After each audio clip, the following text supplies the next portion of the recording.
ഞാൻ ടീച്ചറായിട്ട് വർക്ക് ചെയ്യുകയാണ്. അപ്പം എനിക്ക് SLE എന്ന് പറയുന്ന ഒരു അപൂർവ രോഗമാണ്. കേരളത്തിൽ തന്നെ കുറവാണ് ഈ SLE പേഷ്യൻ്റ്. നമ്മൾ എന്താണെന്ന് വെച്ചാൽ നമുക്ക് വരുന്ന രോഗങ്ങളുടെ സിംറ്റം ഒന്നീ ജോയിൻസ് പെയിൻ അല്ലെങ്കിൽ നെഞ്ചിന് വേദന ഒക്കെ അങ്ങനെയൊക്കെ വരുമ്പോൾ നമ്മൾ ജോയിൻസിന് വേദന വരുമ്പോൾ നമ്മൾ ഓർത്തോയെ കാണുന്നു, നെഞ്ചിന് വേദന വരുമ്പോൾ നമ്മൾ ഹാർട്ടിൻ്റെ ഡോക്ടറെ കാണുന്നു. പക്ഷേ എൻ്റെ രോഗം എന്ന് പറയുന്നത് SLE എന്ന് പറഞ്ഞാൽ വാസ്കുലൈറ്റിസ് എന്ന് പറയുന്ന രോഗമാണ്.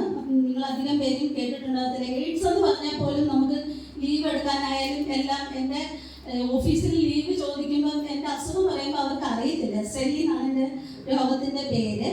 അപ്പം നമ്മുടെ ബ്ലഡിലെ ANA DNA എന്നൊക്കെ നിങ്ങൾ ചിലരൊക്കെ പഠിച്ചിട്ടുണ്ടായിരിക്കുമല്ലോ. അപ്പോൾ അത് പോസിറ്റീവാണ് എൻ്റെ രോഗത്തിൻ്റെ ലക്ഷണം. പക്ഷെ നമ്മൾ ഫസ്റ്റ് ഡോക്ടറിൻ്റെ അടുത്ത് ചെല്ലുമ്പോൾ നമുക്ക് ആദ്യം തന്നെ ഈ ഒരു ടെസ്റ്റ് ആരും കുറിച്ച് തരത്തില്ല. എന്ന് വെച്ചാൽ കുറേ കടമ്പകൾ കടന്നാണ് ഈ രോഗത്തിലേക്ക് നമ്മൾ എത്തുന്നത്. നമ്മുടെ ഈ രോഗമാണെന്ന് കണ്ടുപിടിക്കാൻ കുറേ വർഷങ്ങളെടുത്തു. അതിനുശേഷമാണ് ഞാൻ SLE പേഷ്യൻ്റ് ആണെന്ന്. ഞങ്ങൾക്കൊരു വാട്സാപ്പ് ഗ്രൂപ്പൊക്കെ ഉണ്ട്. മെയ് 9 ഞങ്ങളുടെ ലൂപ്പസ് ഡേ ആണ്. പത്മനാഭ ഷേണായി എന്ന് പറയുന്ന ഡോക്ടറാണ് എൻ്റെ ഡോക്ടർ. അപ്പം ഭയങ്കര സാമ്പത്തിക ബാധ്യതയാണ് ഈ ഒരു ഇതിന് മരുന്ന് മേടിക്കുക എന്ന് പറയുന്നത്. ഭയങ്കര ടാസ്ക്കാണ്. എല്ലാ മാസവും ചെക്കപ്പ് വേണം. അപ്പം ഞാനൊന്ന് ഈയിടെയായിട്ട് മാനസികമായിട്ടും സാമ്പത്തികമായിട്ടും ഒക്കെ ഒത്തിരി തകർന്ന് ചെക്കപ്പിനൊന്നും പോകുന്നില്ലായിരുന്നു.